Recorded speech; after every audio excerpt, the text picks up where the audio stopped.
Growth will rebound, though it could be slower for some time. We don't know how aggressive the Fed will be attempting to tame inflation, nor do we know how long the Ukraine situation will go on. Here's the back to normal index that's compiled from Moody's data and CNN Business. While it has been increasing since the lows of the pandemic, the recovery trend has generally stalled out as inflation has surged. The index is down 7.2% from the beginning at February 29, 2020. And only 3 states, South Dakota, Rhode Island, and Nebraska, have activity higher than before the pandemic began. The data also shows no signs of the consumer pulling back. Inflation peaked later than the Fed expected in the second quarter this year. Prices for consumers and businesses look to be decreasing, but will remain higher through year end. It's expected that inflation will come down and get closer to normal by the end of next year.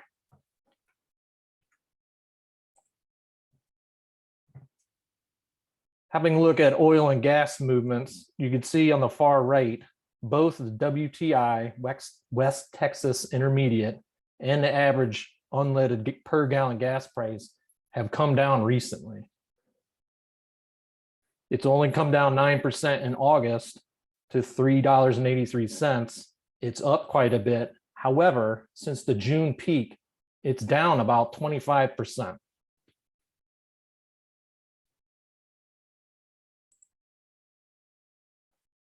Regarding consumer sentiment, we get this data from daily surveys conducted by Morning Consult. We're building on a trend from July, and we moved up nearly 5% alone in August. Fuel prices, as we just showed, have come down from that June high about 25%, which helped accelerate the positive turn in sentiment.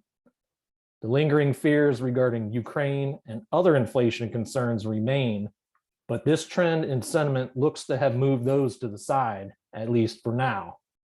The index overall is down 32.7% since February 29th of 2020. Considering inflation, we look at as a gauge of spending power, real earnings include the impacts of that inflation on income. And after an adjustment period from April of 2020 to June 21, nominal average hourly earnings shown in blue have grown north of 5% year over year, even through July so far this year. But when we combine those per hour wages with inflation shown in red, those earnings have actually turned negative in growth. And they're down about 3% year over year. Let's look at information regarding the auto market at this point. So overall, growth in auto lending was up 12.6% from first quarter to second quarter of this year, but the dollar value of that loan growth was off only by 1.5% year over year. Of note, the trend in the subprime share of originations had been declining from 21% in Q2 of 2019 to 15.3% in Q1 of 2021. Currently, that share has come back up to 17.8%. So about a fifth of all originations reside with the subprime market. Across all types of auto credit, the landscape improved dramatically since the summer of 2021. More recently, starting in April of this year, all lending types began to pull back as interest rates started to rise in March. The lone holdout was independent used dealers at the top in red. They started their pullback in May. However, you can see that this pullback was not as rapid as the other lending types.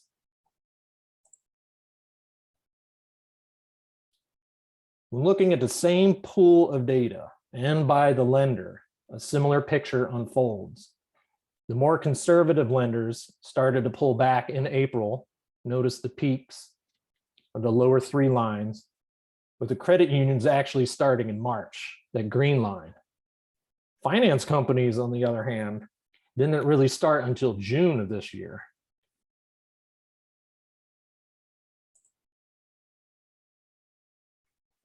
Looking at the solid and dotted orange lines for overall delinquencies on the right axis, the current value for July of 22 is within a normal range. This isn't the same case for the red lines showing the subprime delinquency rates. They hit a pandemic low of 4% on the left axis in April of 2021. The rate has now moved up to 6.2% in July of this year. While there has been concern that this activity portends a repo crisis, the data that we use from Manheim suggests that we're not moving in that direction just yet.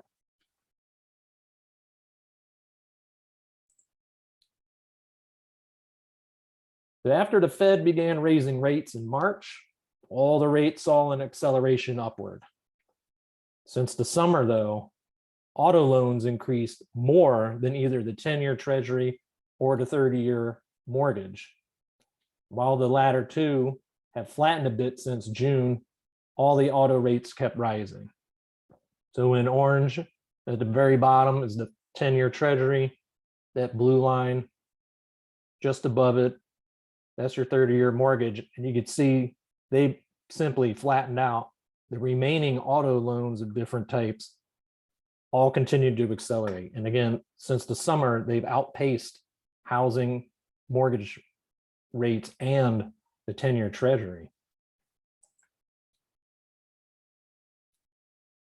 Using our Manheim and DealerTrack data, we created price indices for wholesale and retail transactions for 3-year-old units to see how these move over time during the year. And since 3-year-old units represent usually the largest cohort of vehicles that are sold at auction, we track this very closely. These index values are anchored back to prices that are seen in week one. So $10,000 in week one, if the metric is at 95% in week 36, then that's a drop of $500 against what happened from week one. The dashed lines represent 2021 price movements. Whether wholesale or retail, these are the highest levels we've ever seen. The solid lines are this year's price trends. And I'll start with the retail index, which is steady as she goes. It has been declining, but the rate's been nothing like wholesale. The 2022 wholesale index declined through week 10, recovered through week 20, and then has declined since then through week 36. The current gap between wholesale and retail is the largest so far this year, and it might widen further. However, it's not clear if retail will start to follow wholesale's depreciation moves through year end. But the good news is that vehicles are back to depreciating, not appreciating, as we see here in this graphic back in 21.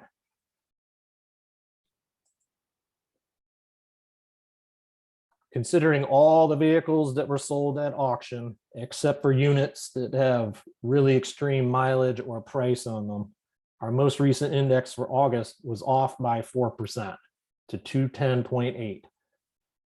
Those prices are still up 8.4% from last August, but the expectation is that the index will continue to decline through December.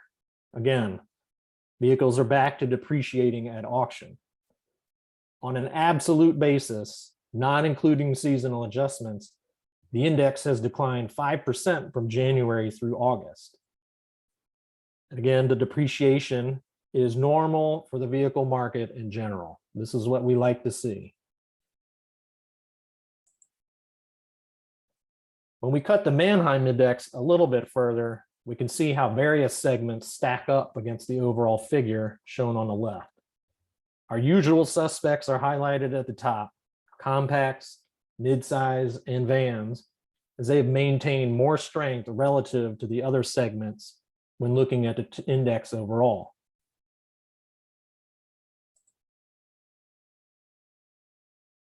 Having a look here at used inventory. On the left, we have available supply, which has been hovering around 2.46 million for most of the last 3 months, with some ups and downs along the way. There was a supply drop that started in July of last year into August, but our current level is 10% above August of last year. And it's 5 points or 5% ahead of July's level, which was only 5% ahead of last year's number. Now we look at days of supply on the right. We're slightly higher in August at 30% above 2021. Our August numbers estimate that we were at 49 days of supply, which was about 3 days higher than 2019, which is that gray line. But when compared to 2021, the dark blue line, the last few months have shown very similar trends, indicating stability. We had been mentioning the last few months that there isn't stress in the used market, and we're holding firm to that same idea for August. While the last several years have shown days supply uptrends from September into December, we'll have to see if that holds true again.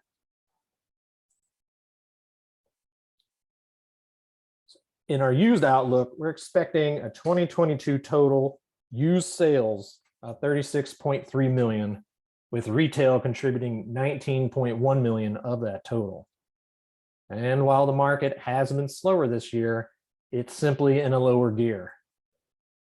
The higher prices that spilled over from 2021, introduction of the higher rates starting in March of this year, prices being high, which kept people from selling their cars or trading them in for something newer, which kept trades off of those dealer lots, and no other stimulus coming from the government has put a cap on sales this year. I thought it might be interesting to share a few slides relating to our recently published Cox Auto Dealer Sentiment Index.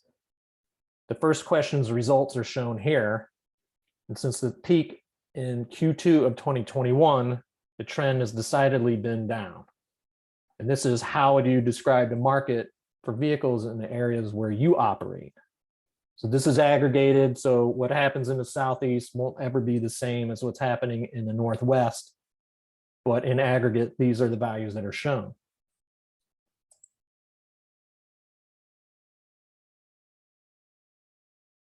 And here's a second question and its results. So they're somewhat similar, but franchise dealers had higher hopes than independents. Interestingly, independents swung from 59 in Q2 of 2021, to 63 in Q1 of 2022. But it's been a steep drop since.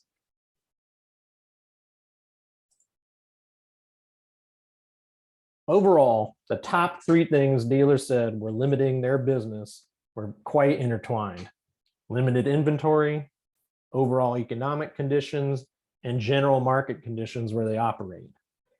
But other than the economy, interest rates and consumer confidence results had the largest moves up since the Q2 survey, indicating a lot more concern now and going forward.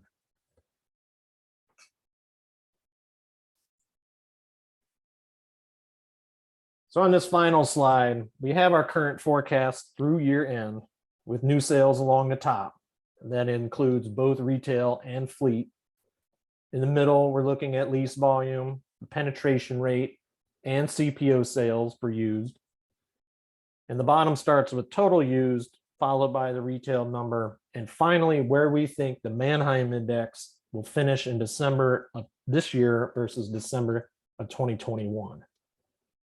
Obviously, there are many uncertainties that add risk to this outlook, but some of the main ones include geopolitical concerns, negative impact from energy, food, and commodity prices, the Fed moving too much too quickly, and a slow resolution to supply chain problems. On the contrary, if any of these does the opposite, they would clearly become a welcome upside risk or tailwind. With that, Murray, how about some questions from the audience?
So question, where is the Manheim index currently when projected 9% in the future? So the index right now is 210.8.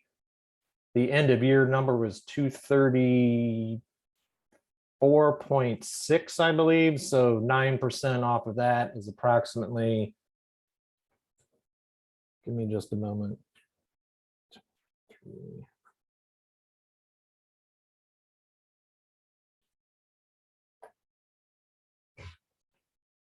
It should be close to where we are now, approximately. Perhaps 212, 210, where it currently is. We are expecting that it decreases some more. However, last fall and earlier in the season, there was a lot of activity from rental outfits purchasing units that they couldn't otherwise buy from the manufacturers because there weren't many new cars, and the ones that the OEMs were selling were going to retail because it's more profitable. So the expectation is if the rental outfits come back to the market and buy from rental, and they have been buying from dealers as well, but if they come back to the auction, the expectation is that the index number would increase again during that activity period and then drop back. However, we haven't yet seen the rental activity begin. It's right around the start of when that would happen, around this time of year, like last year, if they do repeat. So it's entirely possible that we might revise that number down a little bit more.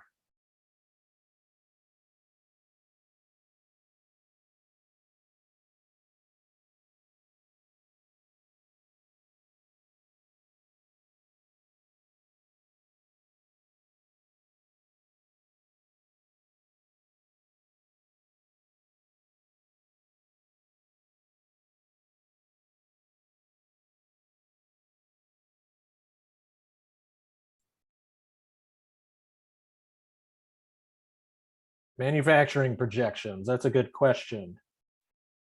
There was some discussion this morning. We don't have any official numbers from the OEMs, and the information that we get shared is from a third party. I mean, right now, if we're looking at 13.7 new sales, it's hard to say. Maybe they produced close to 14, but I will not stake my reputation on that number.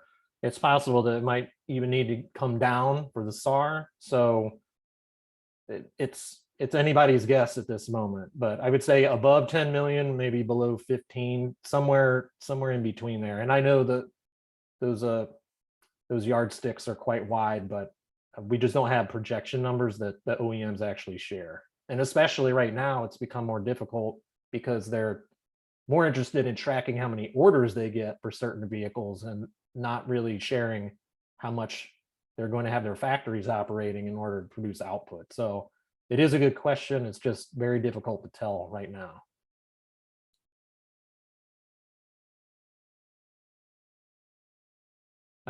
Regarding positive impacts from next year's numbers, since these are current year, we don't have next year's out yet, but if we're looking back to projected regarding manufacture of new vehicles, I mean, the positive is there have been, I'll call them green shoots, that some manufacturers is able to get chips and get them into vehicles and start selling them. But as it relates to any backlog, I'm not aware of that right now. But the positive is, as long as they can continue to get chips and install them, then all those vehicles you hear about sitting on tracks and manufacturing facilities, parking lots, that hopefully they will be shipped and sold.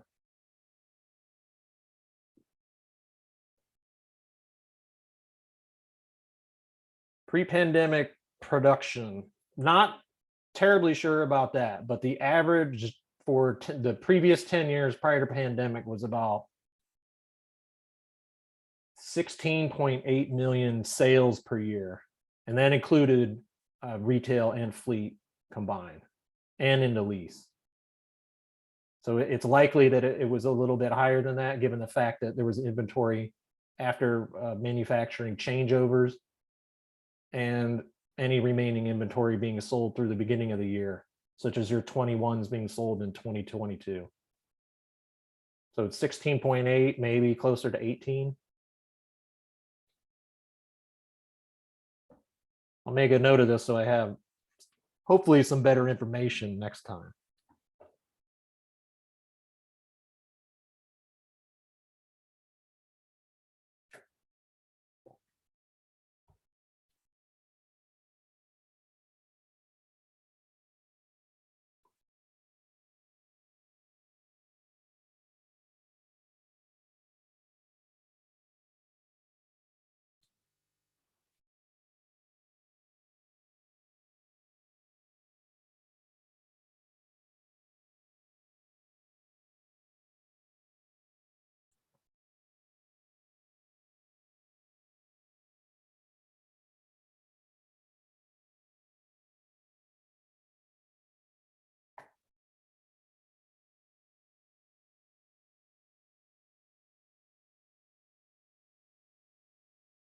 That is a good question. Regarding supply their lots versus tight inventory. So this was a topic of conversation this morning we had in our team. Again, going back to what I mentioned earlier regarding the fact that orders are important, and it varies by OEM, but obviously they're lean to a certain degree across the board. But if the OEMs are interested in having information available for suppliers, then right now it would mean that they want to take orders so they can inform their suppliers of what they need, and that the lead time for that is, it can be extensive, up to a year. It just depends on the manufacturer and the type of component. But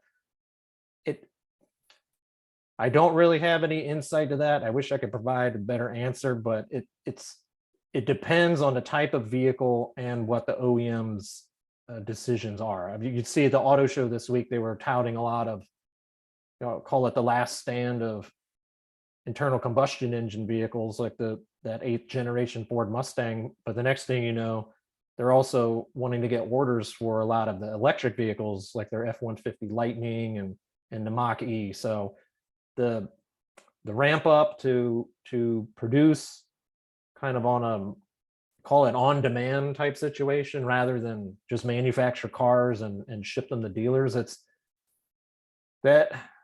difficult for me to answer because the OEMs haven't necessarily shared that specific strategy out to the market yet. And I imagine that the need for people or the market and the industry to be aware of how they're going to operate in that fashion, the drumbeat will get louder that they need to provide that kind of guidance. Otherwise, downstream, if you think about it, high prices for vehicles now are the most profitable ones where the OEMs are putting chips in, and that will trickle down to more expensive vehicles when it comes time for those to hit the used market. And if there still aren't other vehicles just being manufactured in general when the chip shortage ends, then we have high price cars, not very many of them, and in the used market it'll be high as well. So it's tough to say. But again, going back, the OEMs will need to share what their strategy is going forward, so those kinds of bottlenecks that cause consumers a lot of unnecessary strife don't occur. Factors for used car price to drop drastically. So good question. I like this one because this is near and dear to our heart, especially mine. We've had a lot of, I call it, various news outlets and articles suggesting there's going to be a massive correction in used vehicle prices, which it is not necessarily the case given the dynamics in the market. So what factors would have to take place? A massive vacuum of people not wanting to buy used cars at all. That would be one. Two, some wild situation where the prices of the used vehicles available start to go way back up. I think, call it a little bit of doomsday, but again, if you have a smaller amount of used vehicles being put out there because there are a smaller amount of new vehicles being produced, then that could happen a little bit. And then the third is the interest rates go much higher from here, making it very painful for anyone to buy a used car, regardless of the price. So those three things would be the biggest contributors for used car prices to totally crater. But the demand is still there right now. There aren't many new cars that people are going to use. Even if you can't get a new, you go to CPO. Don't want a CPO, too expensive, you go deeper into used.